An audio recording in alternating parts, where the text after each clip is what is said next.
Some mornings, you wake up and feel like your whole world has already ended. For Hank Marlin, that feeling had lasted 3 years, ever since cancer took his wife and left him raising his teenage son alone in a falling-apart shack in the Georgia woods. At 54, Hank was barely keeping them fed. Then one foggy morning, he found something that shouldn't exist, a footprint in the mud behind his home. It was huge, like a man's, but far too big to be human. Most people would have called for help or run, but when you've already lost everything, what's left to be afraid of? Hank followed that trail into the woods. What he found there wasn't what he expected, what was waiting for him at the end of that impossible trail. Before we jump back in, tell us where you're tuning in from. And if this story touches you, make sure you're subscribed, because tomorrow I've saved something extra special for you. The morning mist clung to the pine trees like old grief, refusing to lift even as the sun climbed higher over the Georgia mountains. Hank Marlin stood in his doorway, coffee mug trembling slightly in his weathered hands, staring at that impossible print in the mud. 24 inches long, maybe more. 5 distinct toes, each one thick as a man's thumb. The heel had sunk deep enough to hold rainwater from the night before. 3 years ago, he would have called Sarah over to see it. She'd have laughed, that bright, musical laugh that could chase away any worry, and suggested it was probably just a bear print distorted by the rain. Sarah had always found reasonable explanations for the impossible things life threw at them. She'd been the practical one, the steady hand that kept their small family anchored when the world got too strange or too hard. But Sarah was gone now, taking her laughter and her sensible explanations with her. The shack groaned behind him as his son Jake stirred in the back bedroom. At 17, Jake had inherited his mother's sharp mind, but none of her gentle disposition.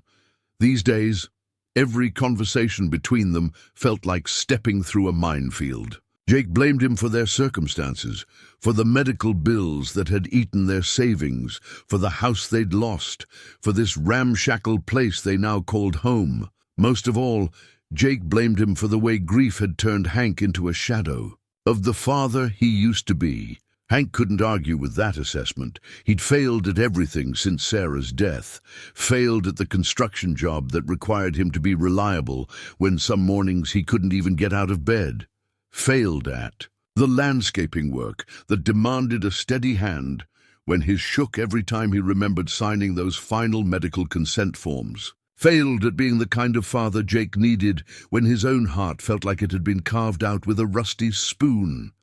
The shack itself stood as testament to his failures. What had once been a hunting cabin for some city family had become their permanent residence when the bank took their real home.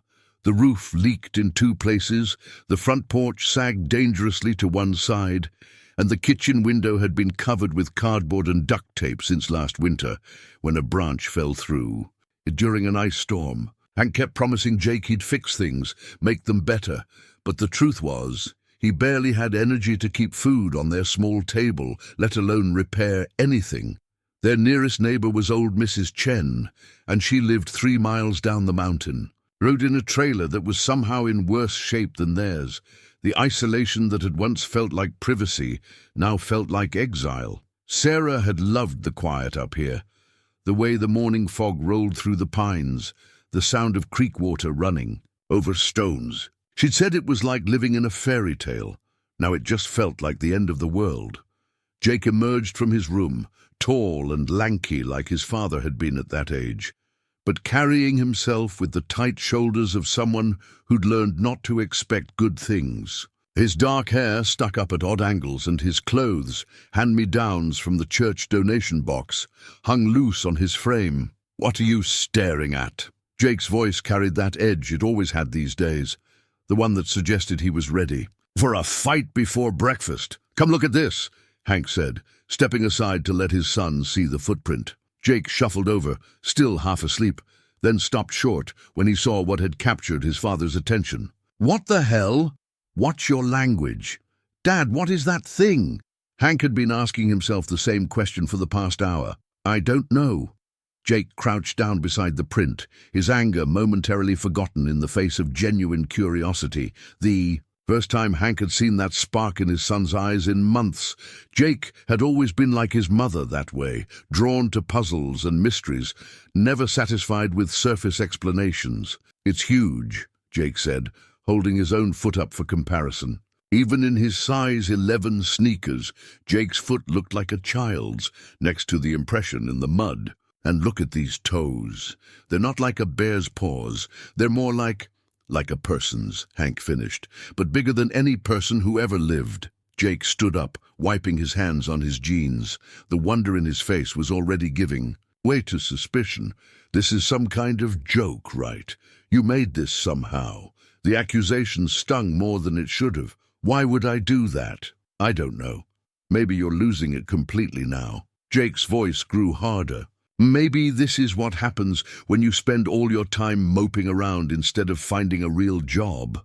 There it was, the anger that lived just under the surface of every interaction they had now. Hank felt his own temper flare, a rare occurrence. These days, when he mostly felt too tired to fight about anything.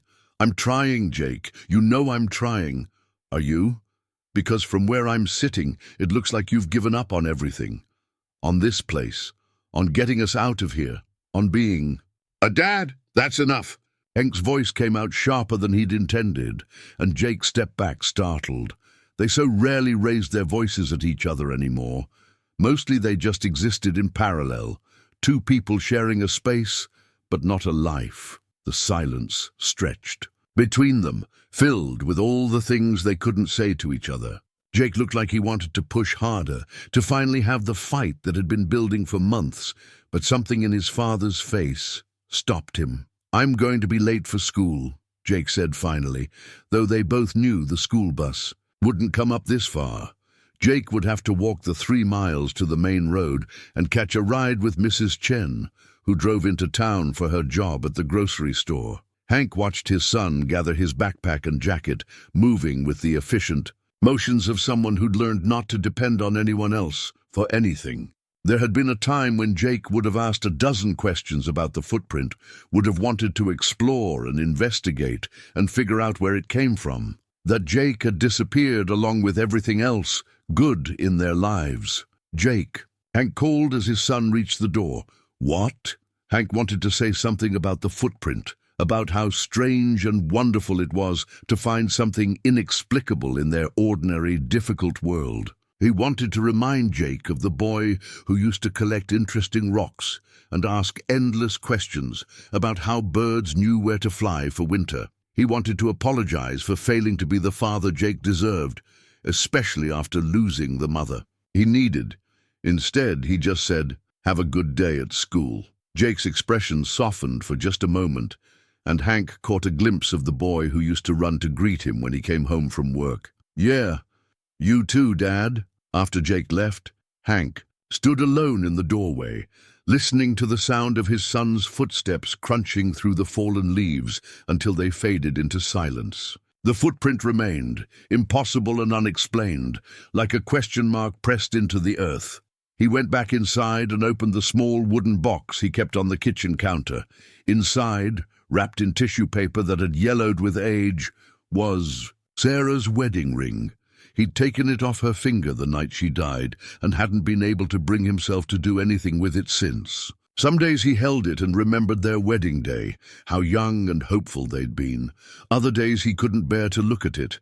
Today he slipped the ring onto his pinky finger, the only place it would fit, and felt the familiar weight of it against his skin.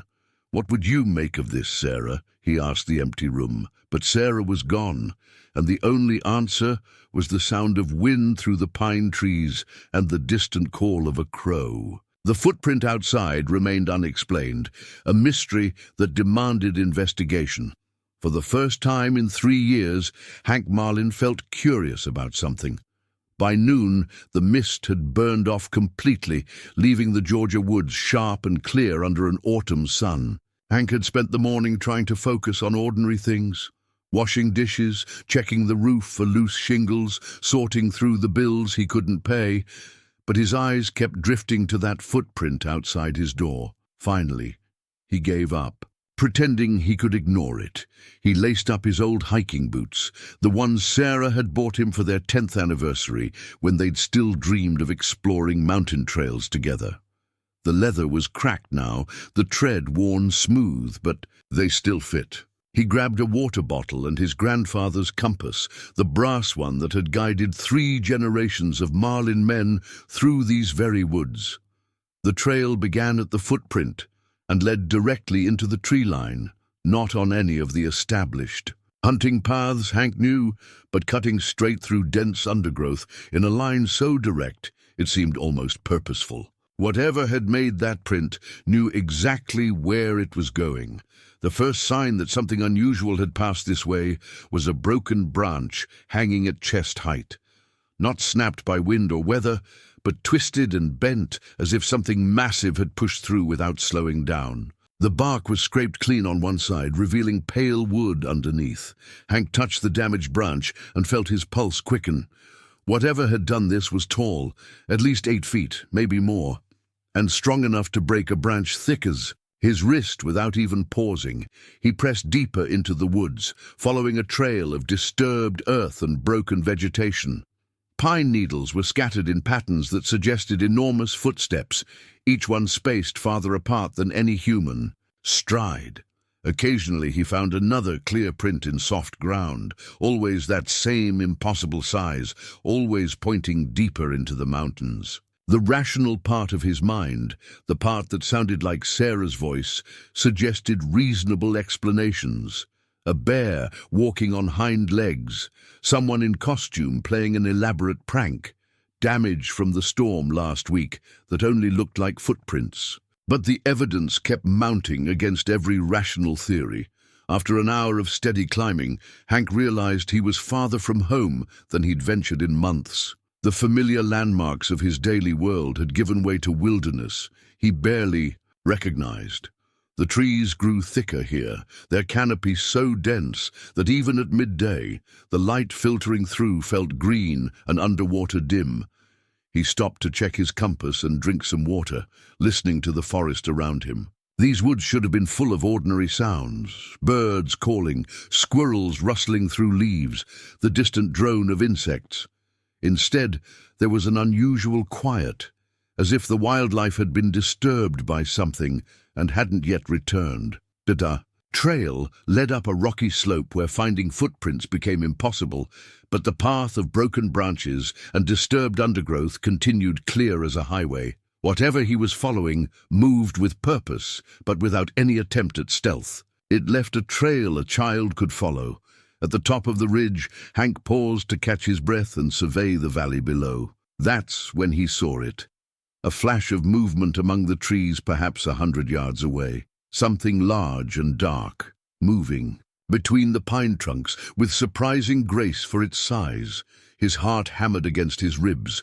Part of him wanted to call out, to announce his presence and demand answers. But a deeper instinct, the kind that had kept his ancestors alive in these mountains, told him to stay quiet and watch. The figure moved again, and this time Hank caught a clearer glimpse.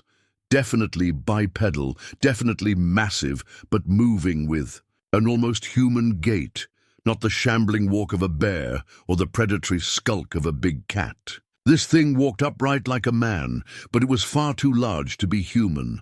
Then it was gone, vanishing into the deep woods as if it had never been there at all. Hank stood frozen on the ridge, staring at the spot where the figure had disappeared. His mouth had gone dry, and his hands were shaking slightly, not from fear exactly, but from the overwhelming sense that he had just witnessed something that shouldn't exist. The sun was already beginning its descent toward the western peaks, and Hank realized with a start that he'd been walking for hours. Jake would be home from school soon, and the last thing he needed was to give his son another reason to worry about his father's mental state. But as he turned to head back down the mountain, Hank made a decision that surprised him. He would return.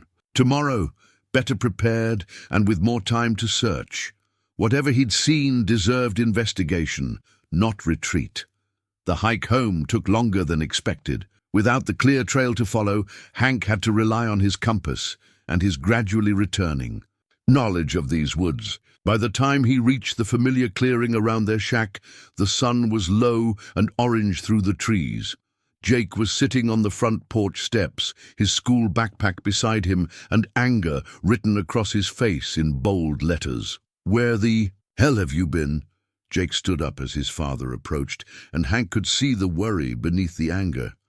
"I've been home for 2 hours. I thought—" He stopped himself, but Hank could fill in the rest. Jake had thought something had happened to him, had imagined coming home to find his father gone the way his mother was gone. "I went for a walk," Hank said, which was true enough. "A walk, Dad?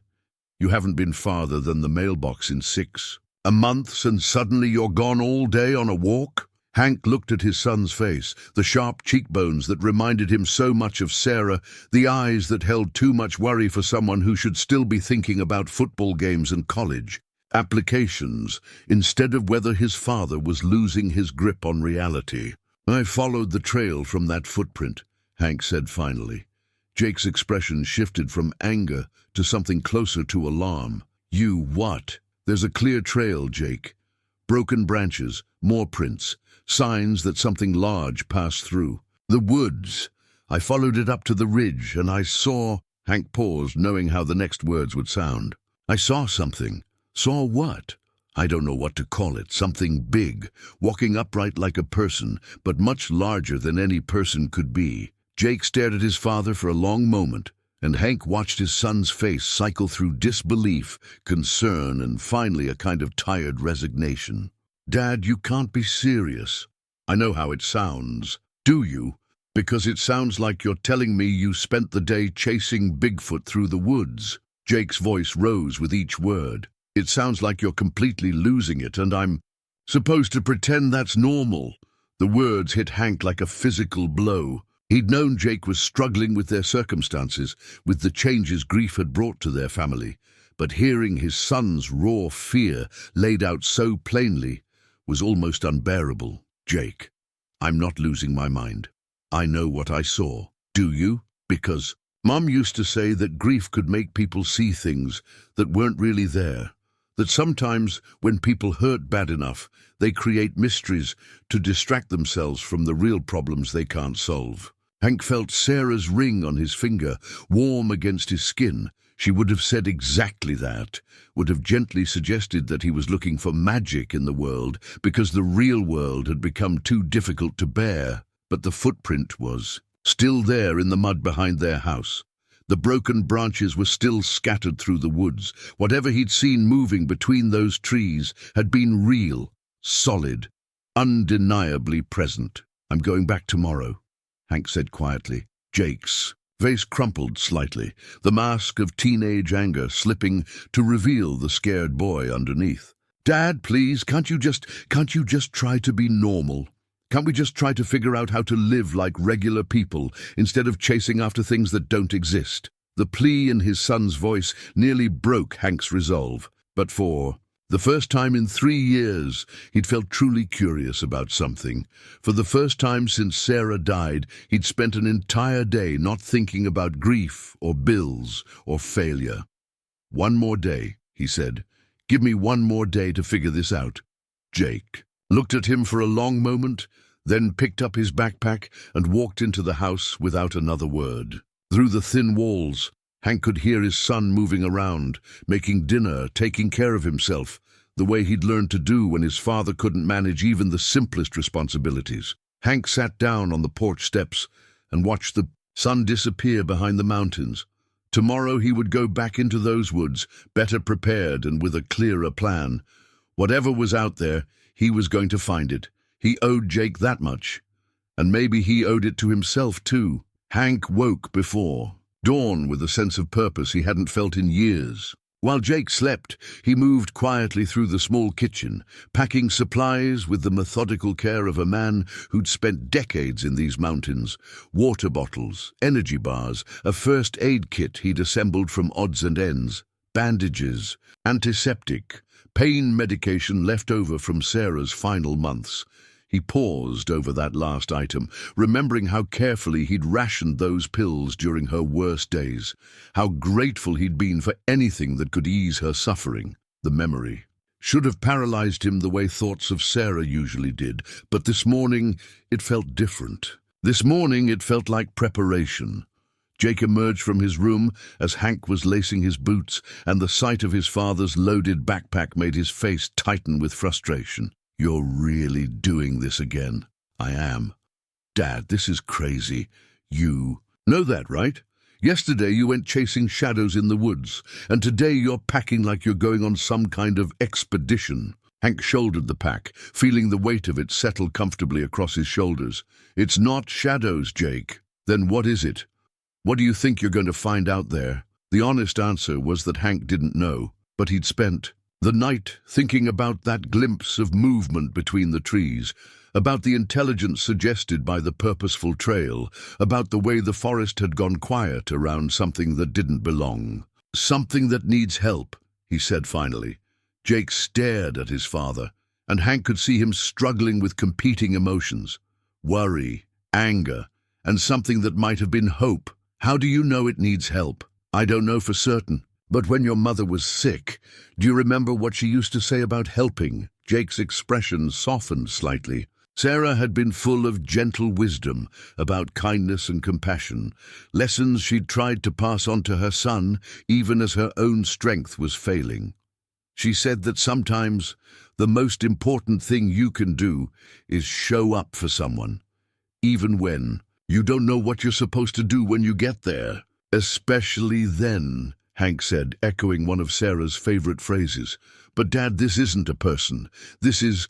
I don't even know what this is supposed to be." Hank moved to the window and looked out at the footprint, still clearly visible in the dried mud. "Your mother never said her philosophy only applied to people." Jake joined him at the window, and they stood together looking at the impossible evidence outside their door. In the morning light, it seemed even more remarkable, too large to be human, too human to be anything else. "You remember when you were 8 and you found that injured hawk?" Hank asked. "Of course." Jake's voice grew quieter. "Mum spent 3 weeks nursing it back to health. Do you remember what she said when I asked her why she was spending so much time on a wild bird that might not even survive?" Jake was quiet for a moment, then recited the words in his mother's gentle voice. "She said that healing something broken was never wasted effort, even if you couldn't guarantee the outcome." They stood in silence, both thinking about Sarah's patience with that hawk, how she'd fed it with an eyedropper and changed its bandages twice a day and talked to it in soft tones until it was strong enough to fly away. "The thing is," Hank said, "I think whatever made that print is hurt." "How can you tell?" "The trail. It's too obvious, too easy to follow. If something that size wanted to stay hidden in these woods, it could. But it's not moving like something that's trying to hide. It's moving like something that's struggling." Jake studied his father's face, and Hank could see him weighing the possibility that his dad wasn't losing his mind after all. "What if it's dangerous? Then I'll be careful." "But Jake, I spent an hour watching that trail yesterday, and everything about it suggests something that's avoiding contact, not seeking it. Whatever this thing is, it's more afraid of us than we are of it."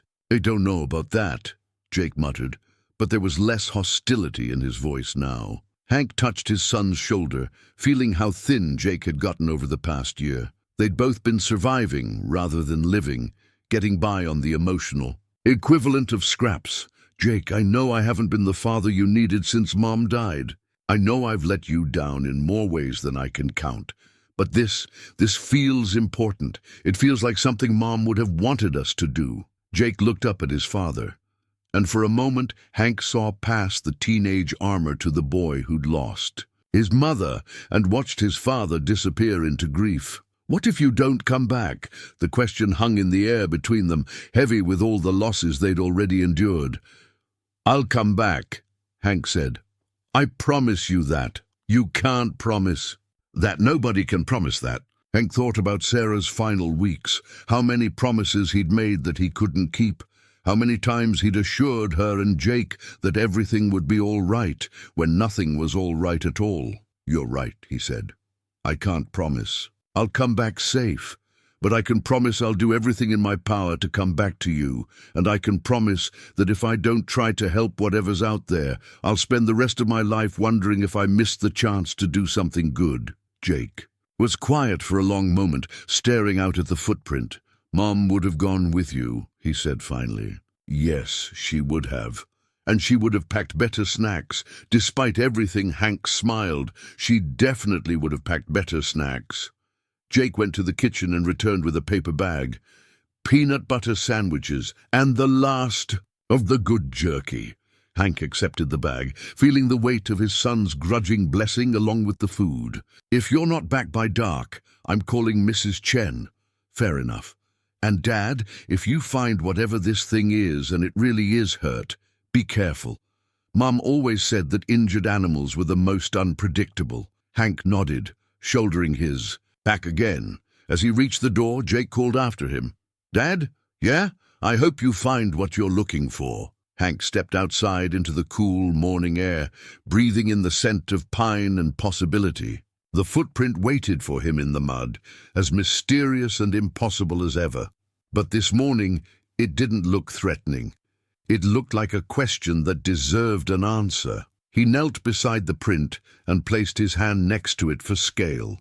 Studying the details he'd missed yesterday, the impression was deep but evenly distributed, suggesting something heavy but not clumsy. The toes were well defined, almost delicate despite their size. Most telling of all, the print showed signs of an uneven gait.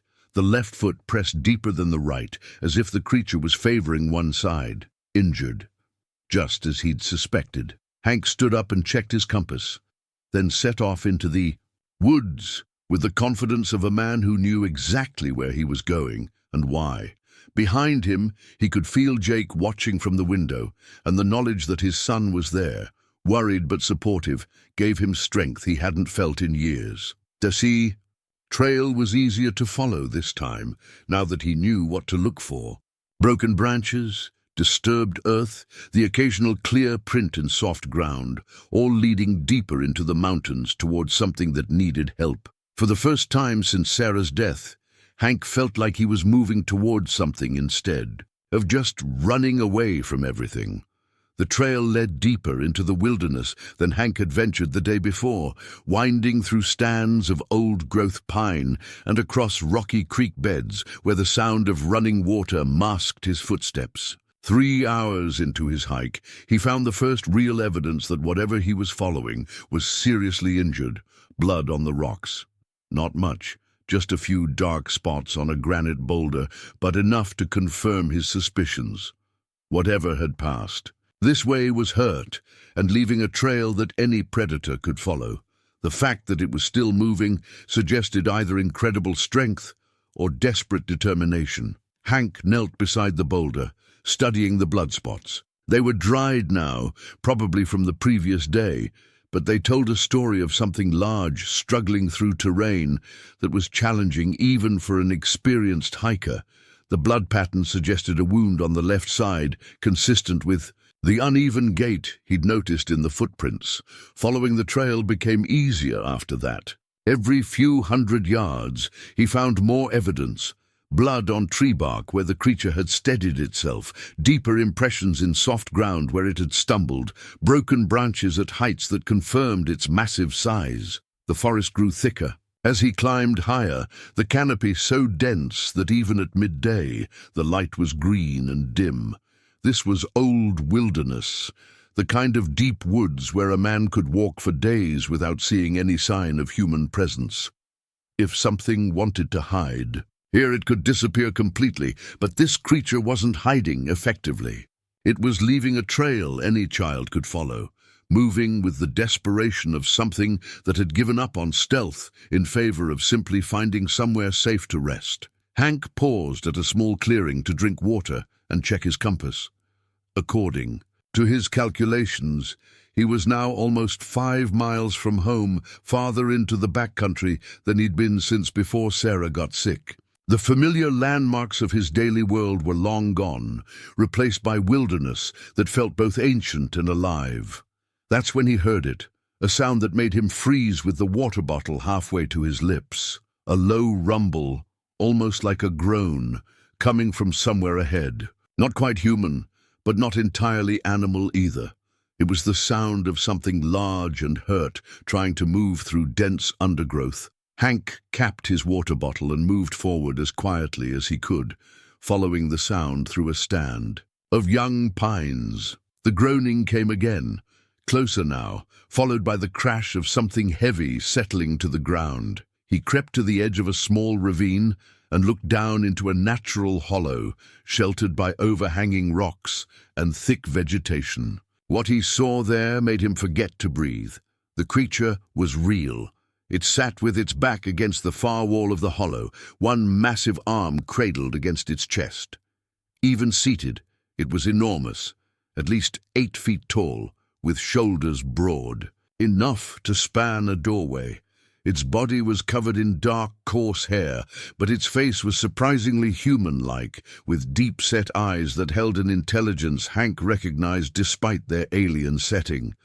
The creature was clearly in pain. Its breathing was labored, and dark stains on the hair around its left shoulder confirmed that the blood trail Hank had been following was indeed from this magnificent, impossible being. But what struck Hank most powerfully wasn't the creature's size or its obvious injuries. It was the carefully arranged collection of items scattered around its makeshift shelter. Smooth stones arranged in precise patterns, a small pile of pine cones sorted by size, strips of bark woven together into something that might have been decoration or might have been comfort. Everything was arranged with a care that spoke of intelligence, of an aesthetic sense, of a mind that found meaning in order and beauty even in pain and isolation. This wasn't a mindless beast. This was a thinking, feeling being who had created a home in this hidden place, who had surrounded itself with small comforts while it suffered alone. The creature shifted position with a grunt of pain, and Hank saw more clearly the extent of its injuries. The left shoulder was swollen and discolored, probably from a fall or collision with a tree. Blood had matted the hair around what looked like a deep gash. Without treatment, infection was almost certain. Hank's first aid training from his construction days kicked in automatically. The creature needed medical attention, cleaning of the wound, antibiotics if possible, certainly better shelter than this exposed hollow. But it also needed something more basic than medical care. It needed not to be alone. The loneliness radiating from the creature was almost palpable. In the careful arrangement of its small possessions, in the way it had chosen this sheltered spot, in the very fact that it had stopped running despite its injuries, Hank recognized something he knew intimately, the exhaustion that comes from carrying grief and pain with no one to share the burden. He thought of Sarah's final weeks, how she'd arranged her medications in neat rows on the bedside table, how she'd insisted on folding the laundry even when she could barely stand. The same impulse toward order and dignity in the face of suffering. The creature looked up suddenly, its dark eyes scanning the rim of the ravine with alert intelligence. Hank froze, knowing he'd been spotted even though he hadn't moved or made a sound. Those eyes found his and held them, and for a long moment, neither of them moved. The creature's expression was wary, but not hostile. It tilted its massive head slightly, studying Hank with the same curiosity Hank was showing it. There was communication in that look, a mutual recognition of intelligence, of peaceful intent, of shared solitude. Then the creature made a sound. That was unmistakably dismissive, a snort that seemed to say, "Go away, small human, this doesn't concern you." But Hank didn't go away. Instead, he did something that surprised them both. He sat down on the edge of the ravine, making himself comfortable as if he planned to stay a while. The creature watched this development with what might have been amusement. It made another sound, softer this time, almost conversational. "I know," Hank said quietly. "You don't want company. But sometimes what we want and what we need are different things." The creature's eyes widened slightly at the sound of his voice, and Hank realized it was probably the first human speech it had heard in who knows how long. It tilted its head again, listening with obvious intelligence to the tone, if not the meaning, of his words. "I brought supplies," Hank continued, shrugging. "Off his backpack. Medical supplies, food, nothing fancy, but it's what I have." He pulled out the first aid kit and held it up where the creature could see it. Then, moving slowly and deliberately, he set it down at the edge of the ravine and backed away. "I'm not going anywhere," he said. "But I'm not coming down there either, unless you want me to. Your choice." The creature looked at the first aid kit, then back at Hank, then at the kit again. Its massive chest rose and fell in what might have been a sigh of resignation or relief. For the first time in 3 years, Hank felt like he was exactly where he was supposed to be. 3 days of careful visits had established a routine between Hank and the creature he'd begun thinking of as his patient. Each morning, he would arrive at the ravine with fresh supplies and settle himself on the rim, while the creature watched from below. Gradually, the wariness in those intelligent eyes had given way to something approaching trust. The creature had accepted his offerings: food, clean water, bandages, but it had also begun to offer things in return. Small tokens placed where Hank could see them. A perfectly round stone, a piece of crystalline quartz, a feather from some mountain bird. These gifts were arranged with the same careful precision as everything else in the creature's shelter, and Hank understood them as gestures of gratitude and growing friendship. On the 4th morning, the creature did something that took Hank's breath away. As he approached the ravine, he found the massive being seated as usual against the far wall. But this time, it was wearing something around its neck, a necklace, not crude or primitive, but crafted with obvious skill and care. The cord appeared to be woven from some kind of plant fiber, dyed deep blue with berry stains. Strung along its length were objects that seemed chosen for both beauty and meaning. Polished stones, carved wooden beads, what looked like fossilized shells, and at the center a pendant that made Hank's heart skip. It was clearly very old, made from some dark metal that had been shaped into intricate patterns he didn't recognize. The workmanship was sophisticated, suggesting not just individual skill, but cultural knowledge passed down through generations. This wasn't the ornament of a solitary creature. It was an heirloom, a connection to others of its kind. The creature noticed Hank staring at the necklace and touched it with one massive finger, making a sound that was unmistakably mournful. Then it looked directly at Hank and made a series of gestures, pointing to the necklace, then to itself, then making a sweeping motion that seemed to encompass the empty forest around them. The meaning was heartbreakingly clear. "I am alone.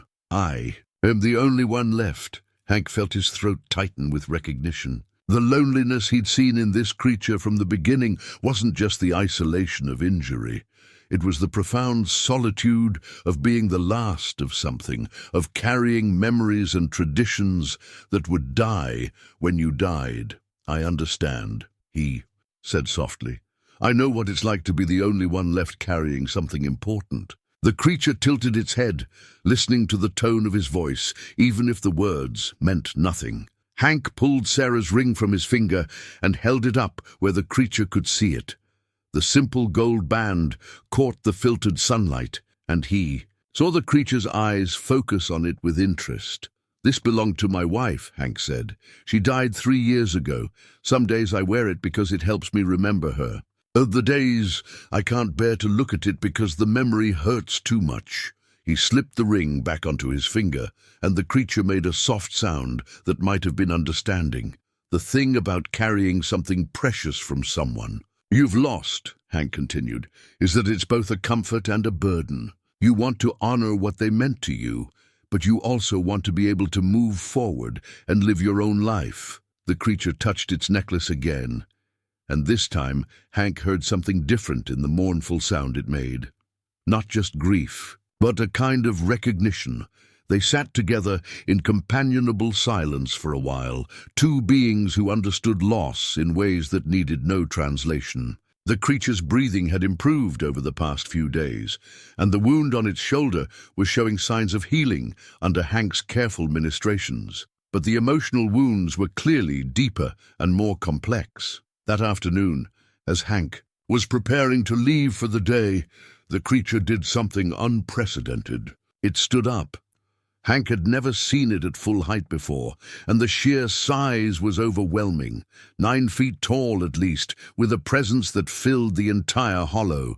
But instead of being intimidating, the creature moved with careful grace, making sure not to make any sudden movements that might alarm its human visitor. It approached the wall of the ravine, directly below where Hank sat, and extended one enormous hand, palm up.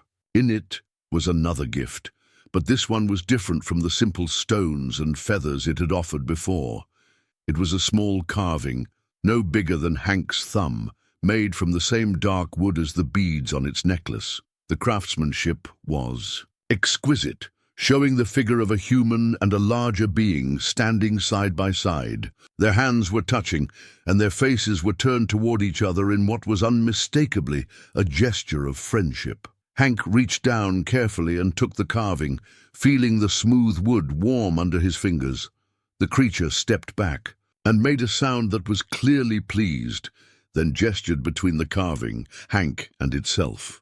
"You made this for us," Hank said, understanding, "to show what we've become." The creature nodded, an unmistakably human gesture that made Hank smile. "It's beautiful. Thank you." As he walked home that evening, Hank found himself thinking about the implications of what he'd witnessed. The necklace, the careful craftsmanship of the carving, the creature's obvious intelligence and emotional depth, all of it pointed to something far more significant than a simple forest encounter. This being wasn't just some unknown animal. It was a person in every way that mattered.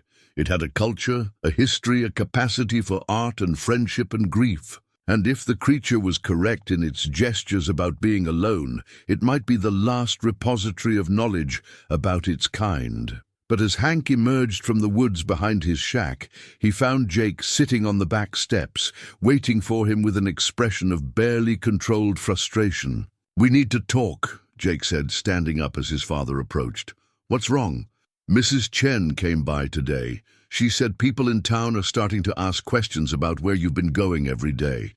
Tommy Martinez saw you heading into the woods with a backpack 3 days in a row, and now there are rumors that you've lost your mind completely." Hank felt a familiar knot form in his stomach. He'd been so focused on helping the creature that he hadn't thought about how his daily disappearances might look to their neighbors. "Jake, I can explain." "Can you? Because from where I'm sitting, it looks like you're obsessed with something that's making people think you're having some kind of breakdown. And if Child Services decides you're not fit to take care of me anymore..." The words hit Hank like ice water. He'd been so caught up in the wonder of his discovery that he hadn't considered the practical implications. If the authorities decided he was mentally unstable, they could remove Jake from his care. His son could end up in foster care, their fragile family torn apart completely.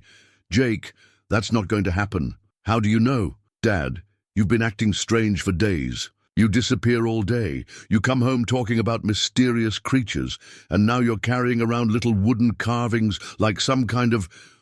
Jake stopped himself, but the unfinished sentence hung in the air between them, like some kind of crazy person.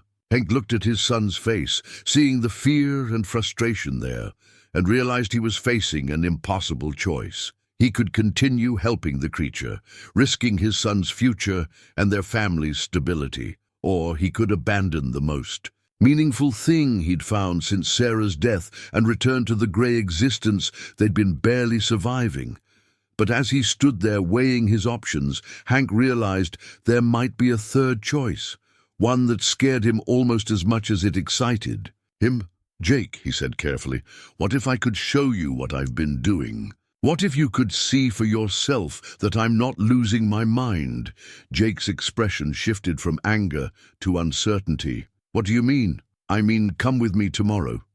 See what I've found, then decide for yourself whether your father has gone crazy or discovered something amazing."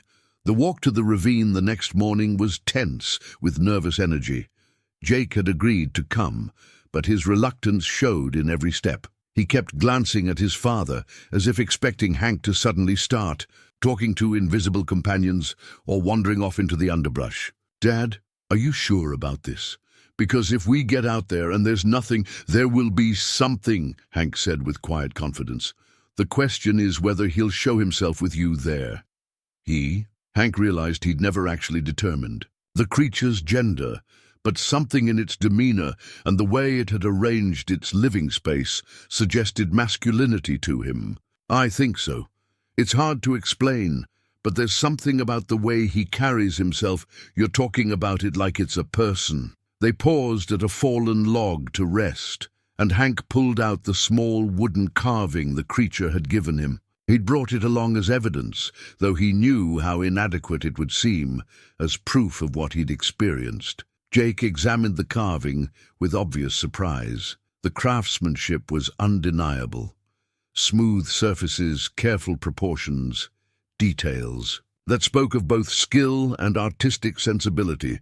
"Where did you get this?" "He made it for me. For us, really. Look at what it shows." Jake studied the figures carved in the dark wood, one clearly human, one larger and more powerful, but both standing together in an attitude of friendship and mutual respect. "Dad, this is actually really good. I mean, whoever made this knows what they're doing." "Exactly. This isn't the work of some mindless animal, Jake. This was made by someone who thinks, who feels, who understands the concept of friendship." They resumed walking, and Hank noticed that Jake was moving more quietly now, paying attention to the forest around them in a way he hadn't before. The boy had his mother's curiosity, even if it had been buried under years of grief and struggle. As they approached the ravine, Hank held up a hand for silence. He led Jake to a position where they could see down into the hollow without being immediately visible themselves. The creature was there, seated against the far wall as usual, but something was different. He seemed agitated, restless, shifting position frequently and making soft sounds of distress.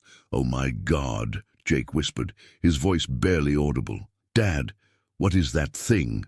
I told you.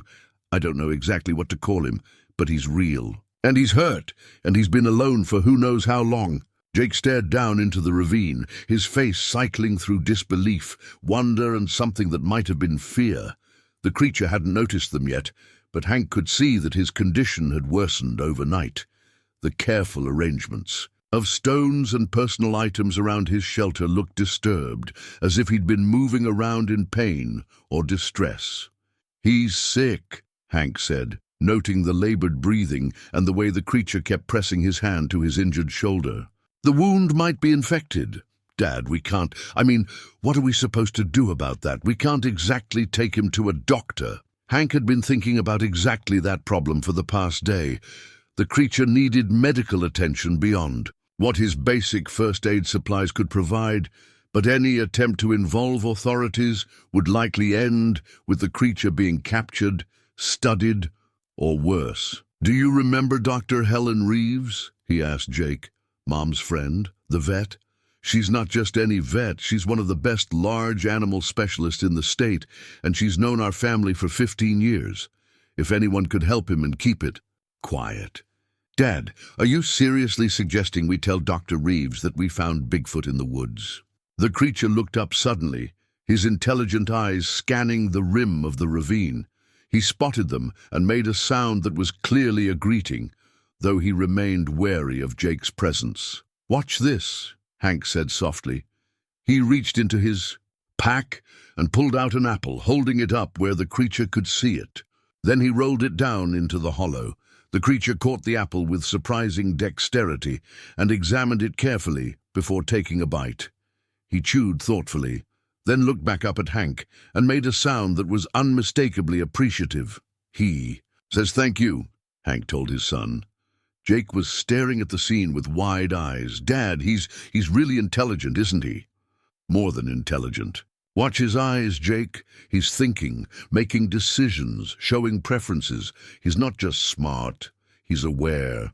As if to prove the point, the creature reached into his collection of personal items and pulled out another small carving. This one was clearly newer than the first, less polished, but it showed 3 figures instead of 2.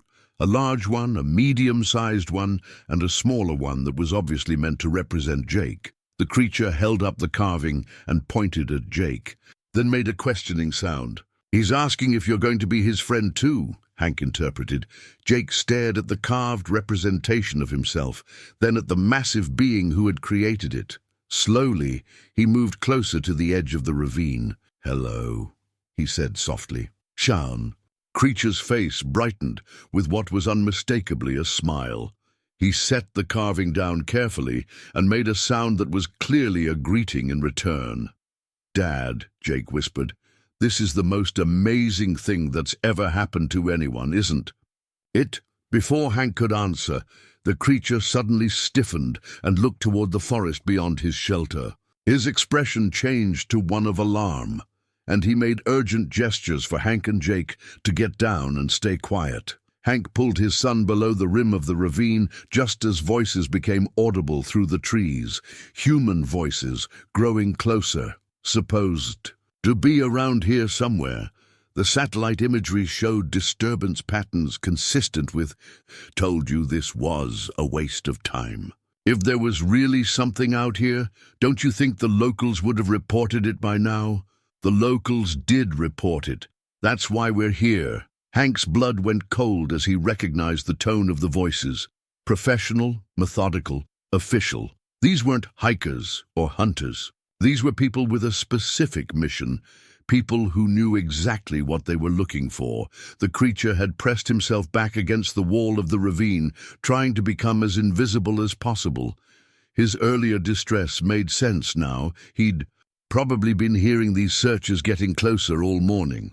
Hank looked at Jake and saw his own fear reflected in his son's face. Whatever was happening here, it was bigger than just a chance encounter with an unknown species. Someone with resources and authority was actively hunting for the creature, and they were getting close to finding him. The voices faded as the searchers moved past their position, but the threat remained. The creature was no longer just injured and alone. He was in active danger. "Dad," Jake whispered. Who were those people? Hank didn't know, but he had a sinking feeling that their peaceful visits to the ravine were about to become much more complicated. The creature needed help, more urgently than ever, and now they were running out of time to provide it safely. He thought about Dr. Helen Reeves, about her years of experience with wildlife and her discretion with sensitive cases. She might be their only hope. If they could reach her before the searchers closed in.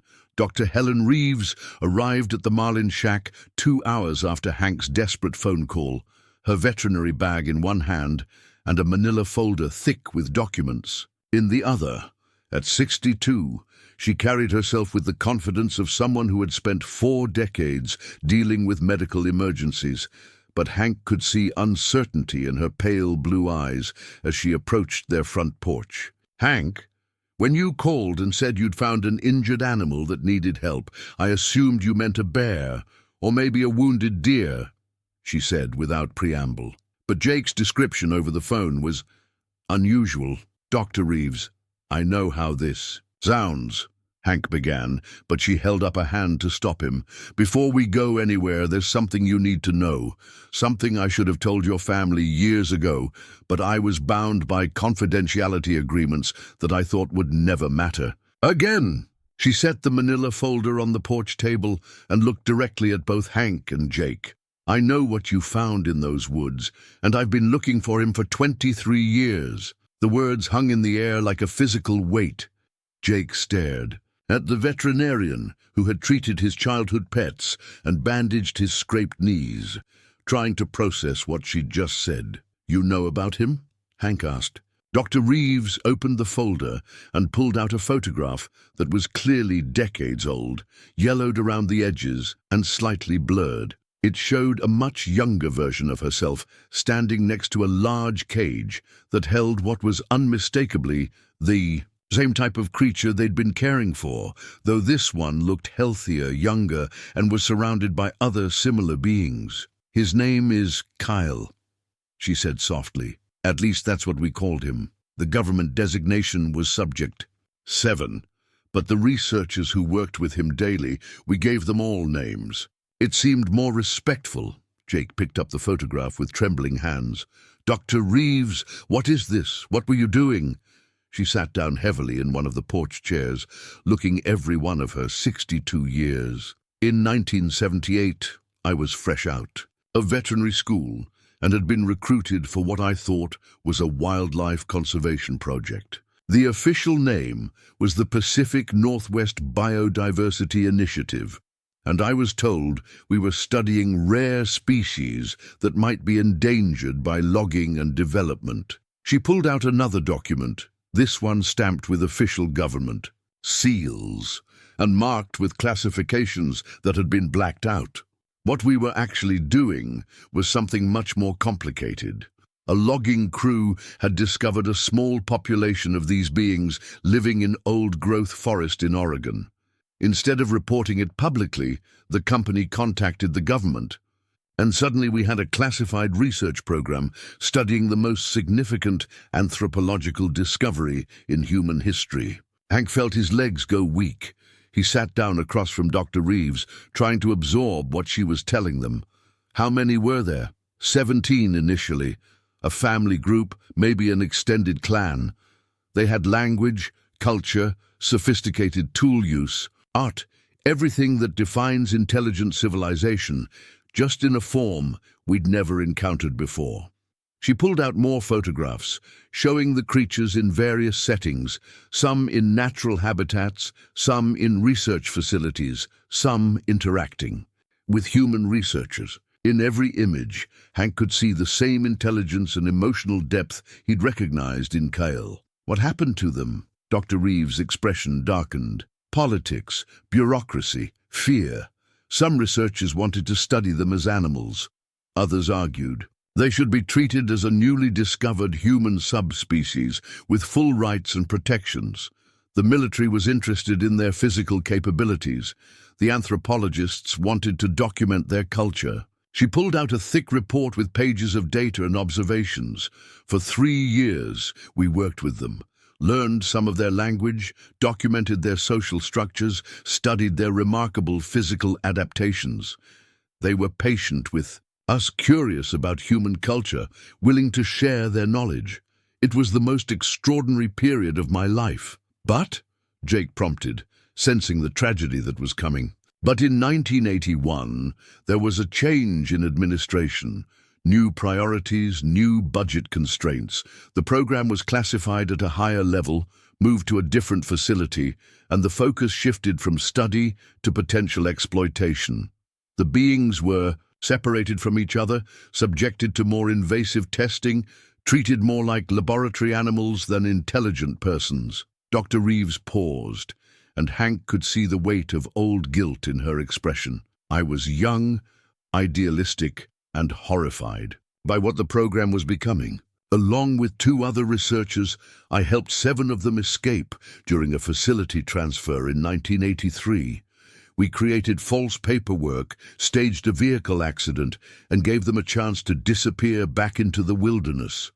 She looked directly at Hank. Kyle was one of them.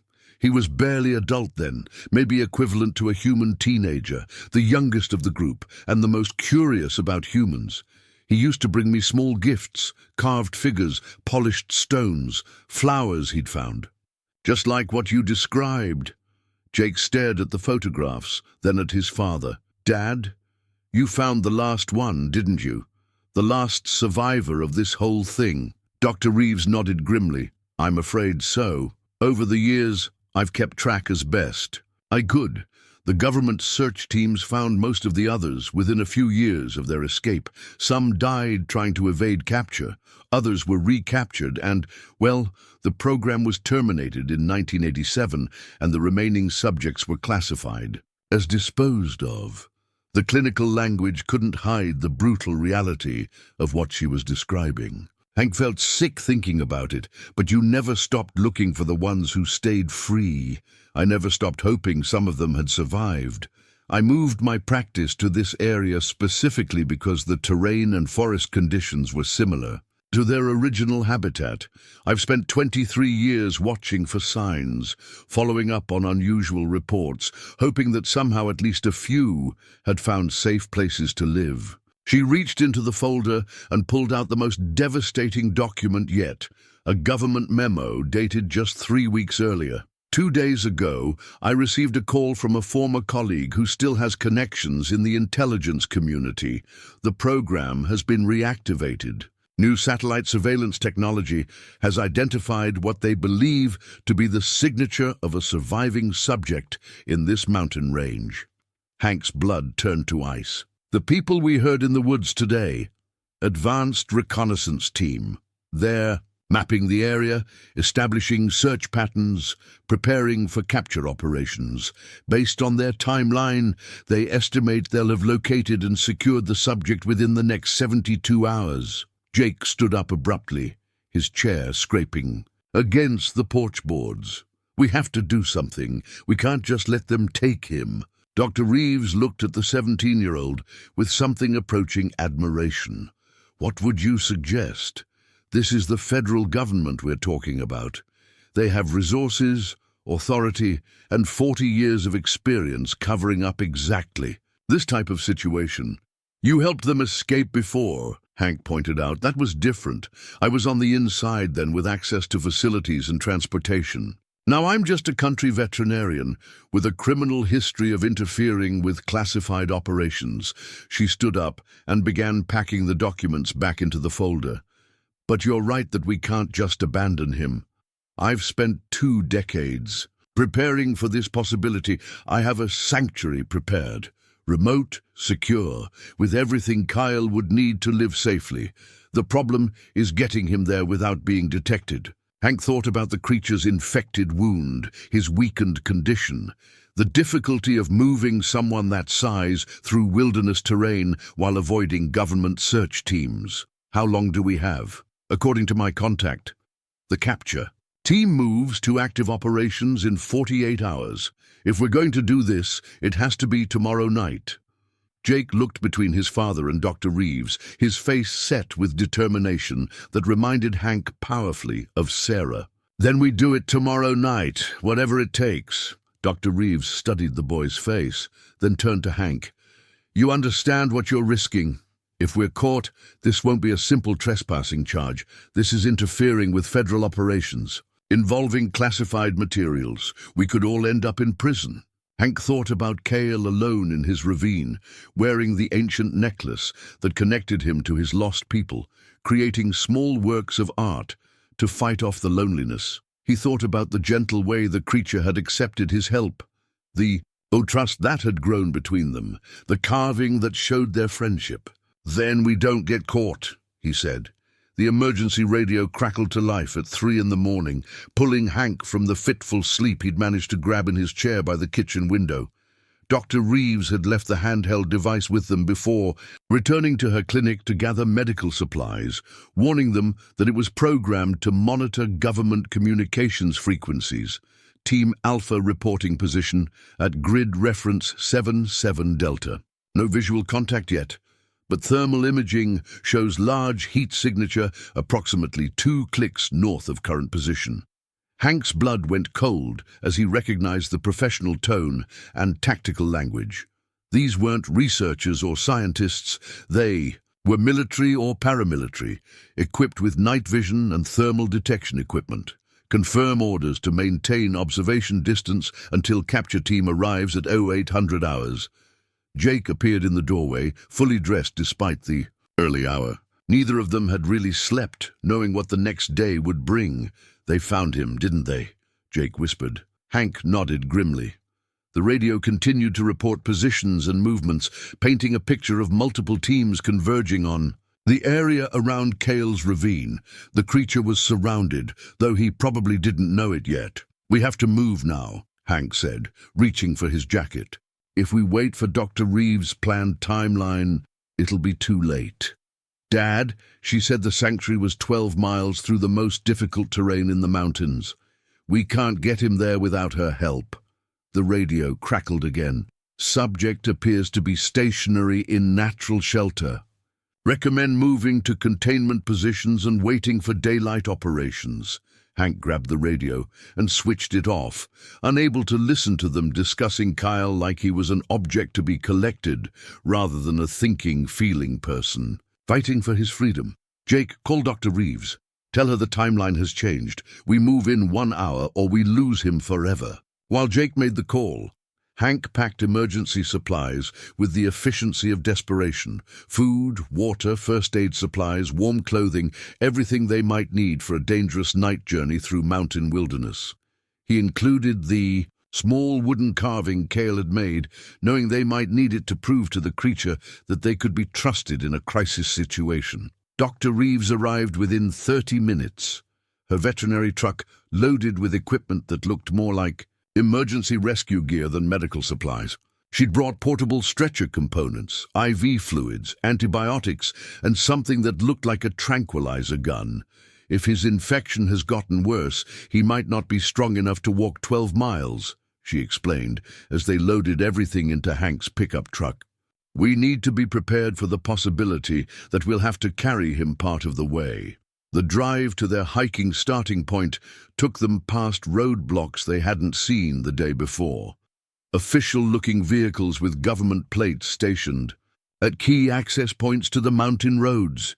Dr. Reeves navigated them around the checkpoints using logging roads and deer paths she'd scouted years earlier, but the presence of so much security made the scope of the operation clear. How many? And people are looking for him? Jake asked, as they parked the truck in a hidden clearing 2 miles from the ravine. Based on what I'm seeing, at least 30, maybe more. Dr. Reeves shouldered her medical pack and checked her GPS unit. This isn't just a research recovery anymore. This is a full-scale capture operation. They moved through the pre-dawn darkness, using flashlights with red filters, following game trails and creek beds to avoid the main paths where government teams might be positioned. The forest felt different at night, more alive, more dangerous, full of sounds and movements that made them all jump at shadows. As they approached the ravine, Dr. Reeves held up a hand for silence and pulled out a small device that looked like a sophisticated radio scanner. Motion detectors, she whispered, after listening for a moment. They've placed sensors around the perimeter. We're going to have to approach from the creek side through the water. The creek was mountain cold and running fast from recent rains. They waded upstream for nearly a quarter mile, their boots slipping on wet rocks and their progress slowed by the need to move quietly. By the time they reached the ravine, all 3 of them were soaked and shivering. Kyle was awake when they arrived, sitting alert in his shelter with his ancient necklace catching the dim starlight. He looked worse than he had the day before. His breathing was labored, and the wound on his shoulder showed signs of serious infection, but his eyes were sharp and intelligent, and he recognized them immediately. Dr. Reeves approached the edge of the ravine and spoke in a low voice, using words that sounded nothing like English. Cale's head jerked up in surprise, and he responded with sounds that were clearly language, though unlike anything Hank had ever heard. You speak his language? Jake whispered. Some of it. We documented about 300 words and basic grammar structures during the research program. Dr. Reeves continued the conversation with Kyle, and Hank could see the creature's expression change from surprise to hope to urgent concern. What are you telling him? That we're here to help him escape to safety, that there are hunters coming, and he needs to trust us completely if he wants to survive. Kyle stood up with obvious effort, gathering his small collection of personal items and securing them in what appeared to be a woven bag. The ancient necklace remained around his neck, and he touched it frequently, as if drawing strength from its connection to his lost people. Dr. Reeves climbed down into the ravine to examine his injuries more closely. Even in the dim light, Hank could see that the infection was serious. Red streaks extending from the wound site, fever evident in the creature's labored breathing, weakness in his movements that hadn't been there before. We need to get antibiotics into him before we start moving, she said, preparing a syringe with practiced efficiency. But once we begin this journey, we can't stop until we reach the sanctuary. 12 miles through mountain terrain, avoiding Search teams, carrying someone who weighs at least 400 pounds and is fighting a serious infection. Kyle submitted to the injection with calm trust, then made a series of gestures that seemed to be asking questions about their plan. Dr. Reeves responded in his language, pointing toward the mountains and making what looked like reassuring gestures. Kyle listened intently, then reached into his bag and pulled out something that made Hank's breath catch. It was a map, not drawn on paper but carved into a flat piece of bark with incredible detail and precision. It showed the mountain range from an aerial perspective that would have been impossible for someone without flight to achieve, marked with symbols and notations that clearly indicated safe routes, dangerous areas, and significant landmarks. "He's been preparing for this," Dr. Reeves said with admiration. "Look at this. He's marked every government installation, every patrol route, every place where someone could hide or find water or shelter. This isn't just a map, it's an escape plan. He's been developing for years." Kyle pointed to their current location on the map, then traced a route with his finger that avoided all the marked danger areas while leading toward what appeared to be a safe zone in the deepest part of the mountains. "Is that where your sanctuary is?" Hank asked Dr. Reeves. She compared Kyle's map with her own GPS unit and nodded. "Close enough. He's identified the same general area I chose. Remote, defensible, with natural resources for long-term survival." The radio on Dr. Reeves's belt crackled softly with government communications, reminding them all that time was running out. Dawn was still 2 hours away, but the capture teams would be moving into position soon. Kyle seemed to understand the urgency without needing translation.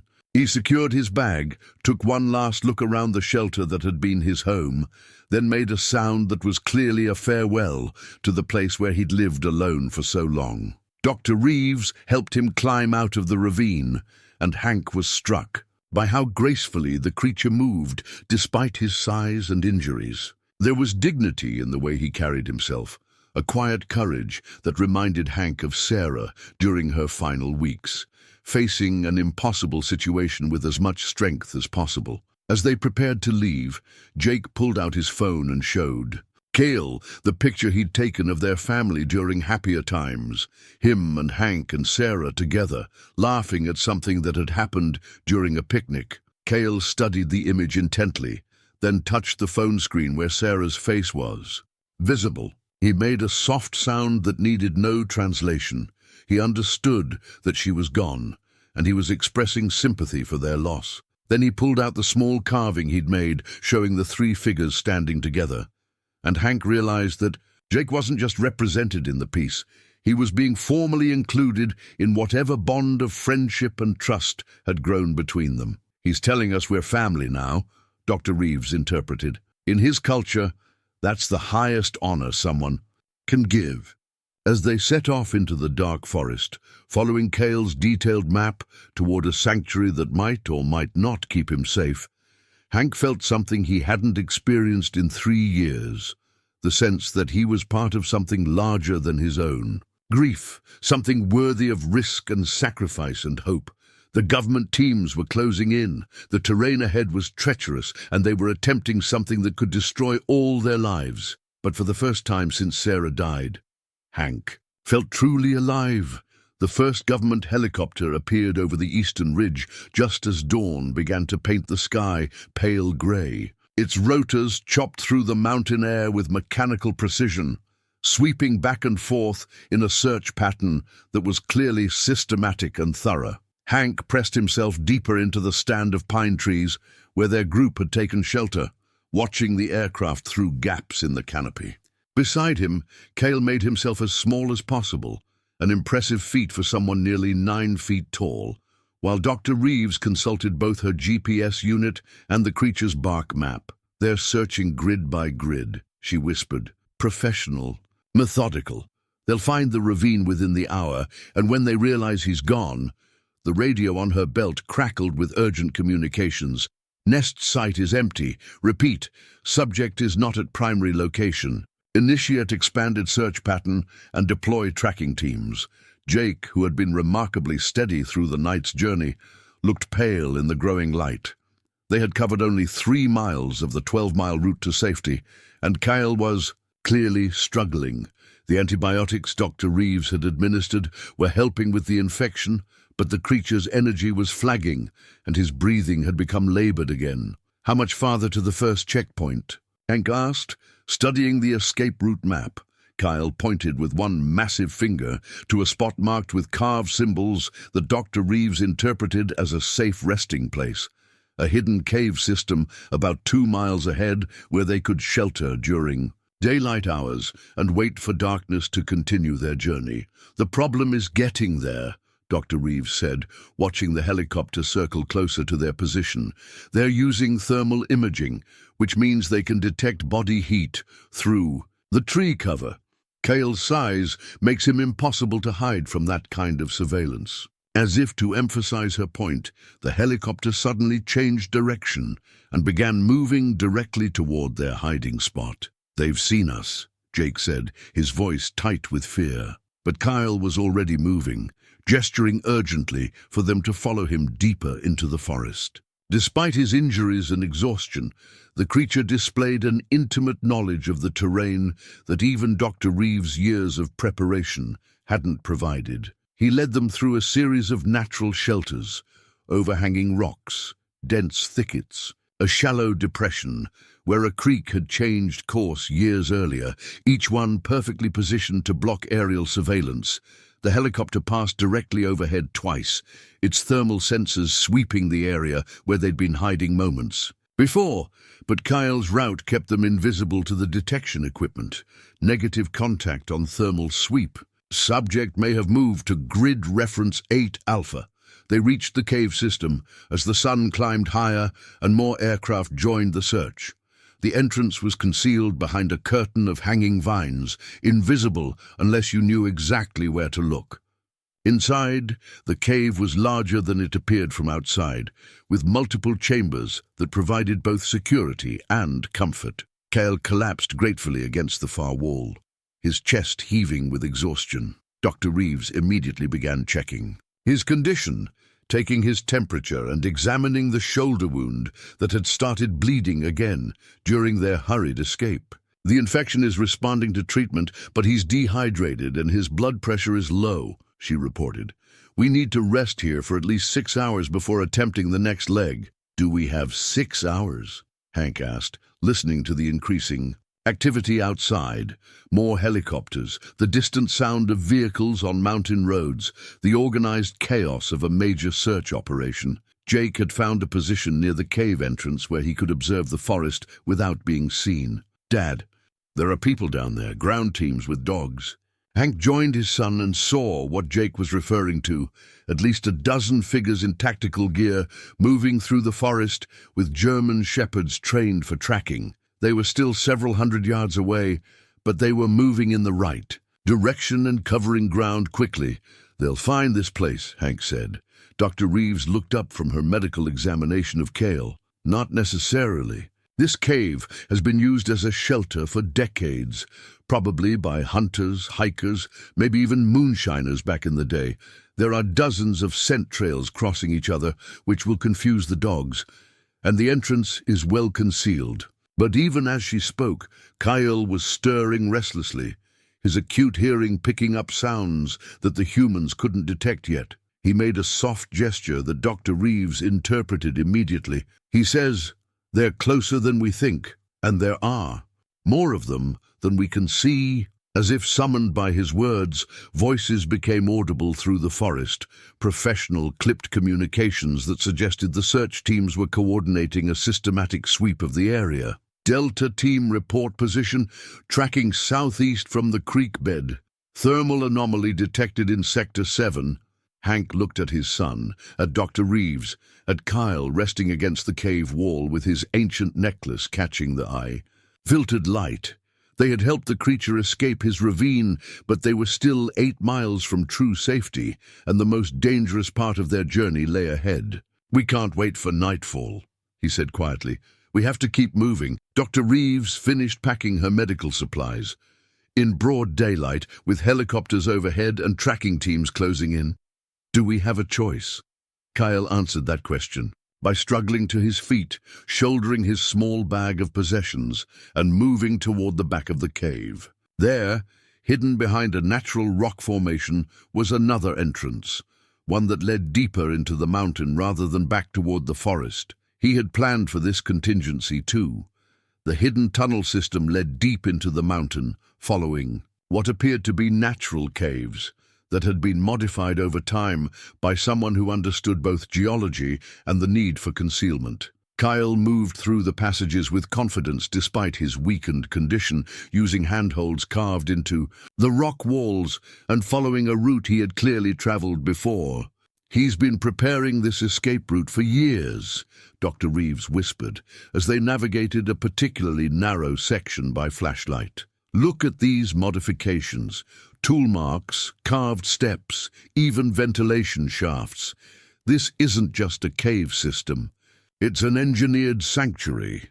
The tunnels eventually opened into a vast underground chamber lit by shafts of sunlight filtering through hidden openings in the mountainside. The space was clearly Kyle's true home. Not the temporary shelter in the ravine, but a carefully constructed living area that spoke of years of solitary residence.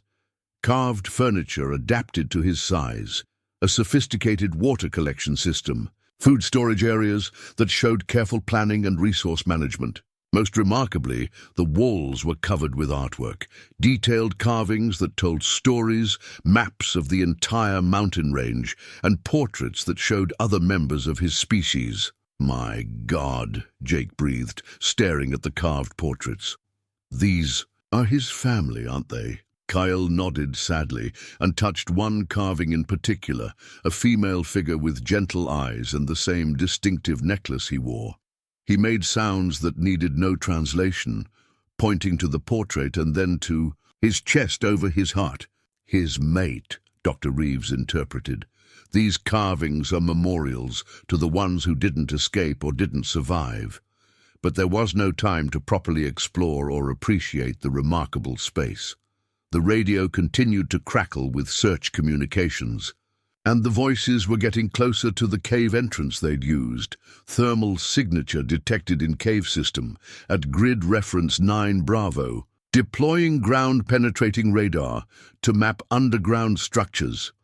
Kyle gestured urgently toward the far end of his underground home, where another passage led deeper into the mountain.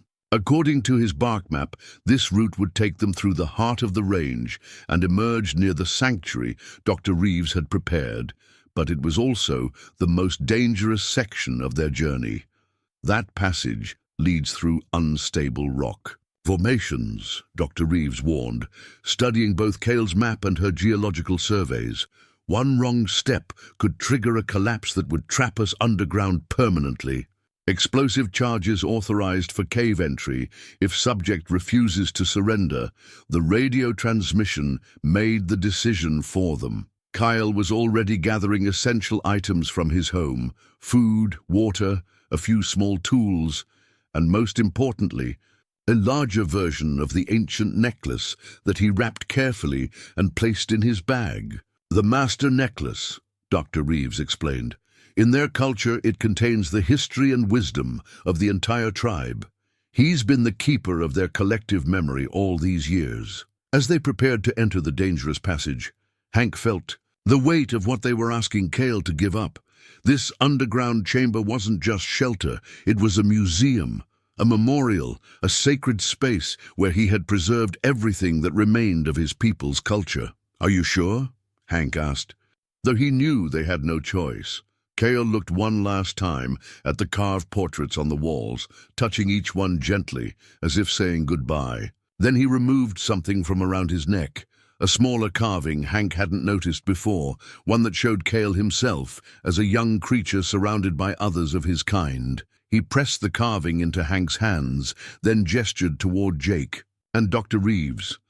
The meaning was clear: if something happens to me, make sure the world knows we existed. The dangerous passage proved to be everything Dr. Reeves had warned and more. Loose rock shifted underfoot with every step, and several times.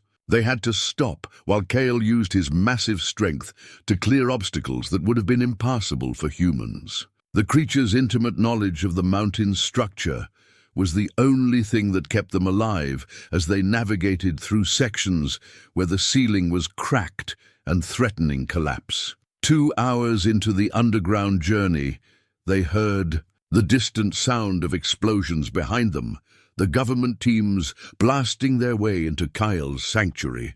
The creature's shoulders sagged as the sound reached them, and Hank knew he was listening to the destruction of everything he had built to preserve his people's memory. But he didn't stop moving. If anything, the sound of explosions seemed to give him new determination. They emerged from the underground passages just as the sun was setting, climbing out through a concealed opening that deposited them on a narrow ledge high up on the mountainside.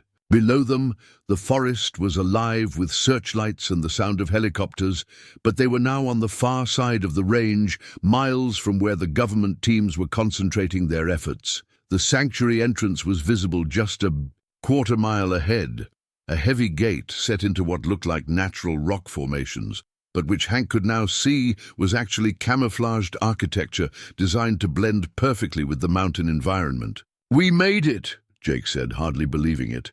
But as they approached the sanctuary gate, figures emerged from concealment around them, government agents who had anticipated this exact possibility and positioned themselves at the one place Kale would inevitably have to reach. They were surrounded with nowhere left to run. The lead agent stepped forward, his tactical gear marking him as military, but his bearing suggesting something more complex.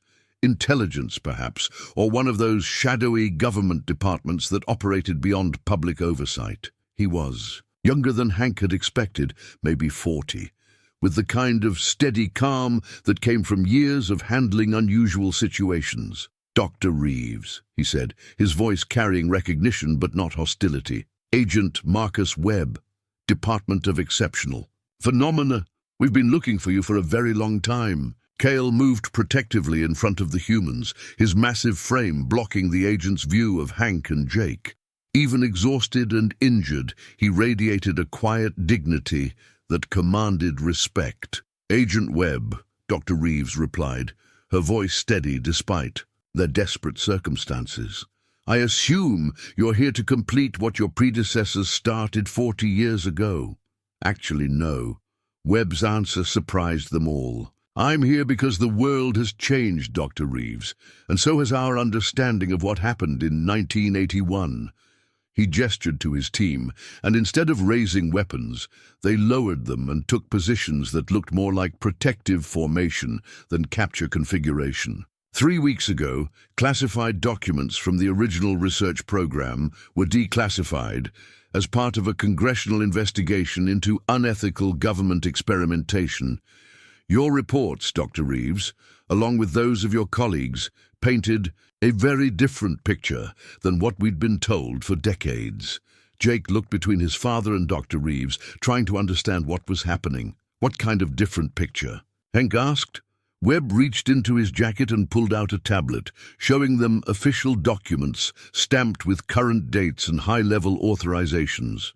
The original program wasn't terminated because of budget constraints or security concerns. It was shut down because researchers like Dr. Reeves documented that the subjects were demonstrably intelligent, culturally sophisticated, and deserving of protection rather than exploitation. The decision to dispose of the remaining subjects was made by a single administrator who was later court-martialed for other abuses.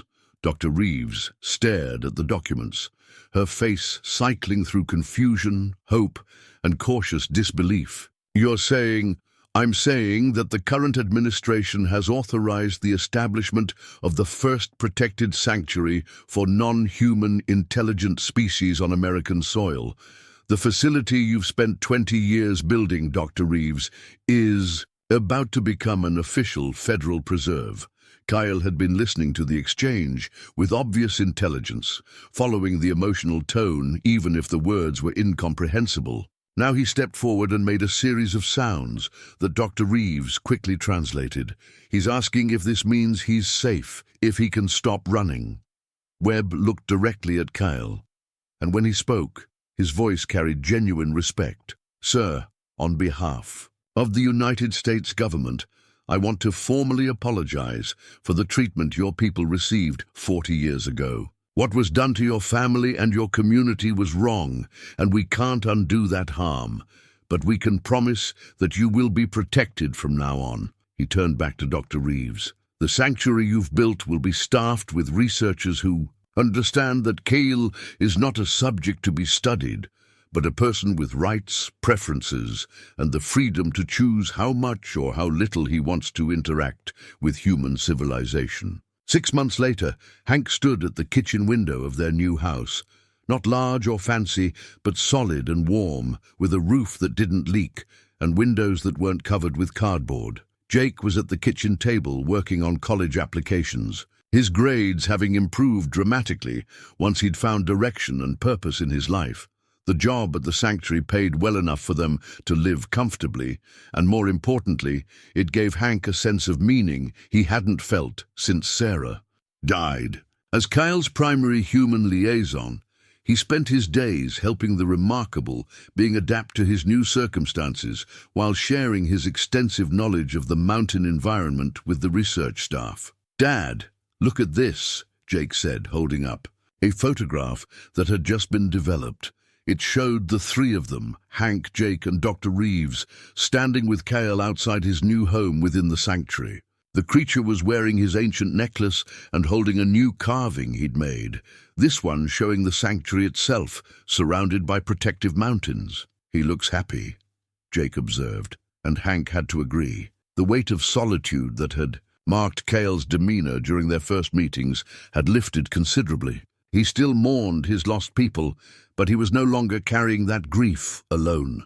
The sanctuary had become more than just a safe haven. It was a place where Kyle could share his culture and knowledge with researchers who treated him as a teacher rather than a specimen.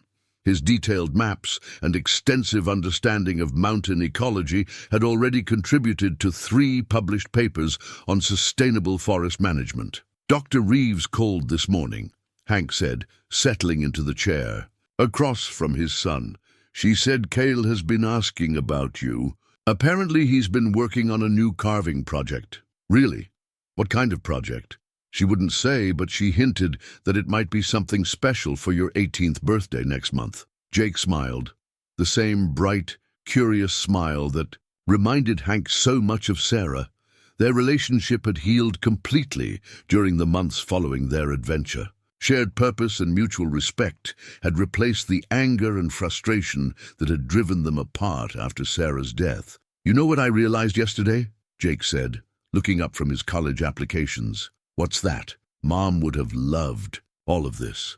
The mystery, the adventure, helping someone who needed it. She would have been so proud of what we did. Hank felt Sarah's ring on his finger, warm and comfortable now rather than painful. He wore it not as a monument to loss anymore, but as a reminder of the values she'd taught him: compassion, courage, and the importance of showing up for others even when you didn't know what you were supposed to do when you got there. "She would have packed better snacks," he said, making Jake laugh.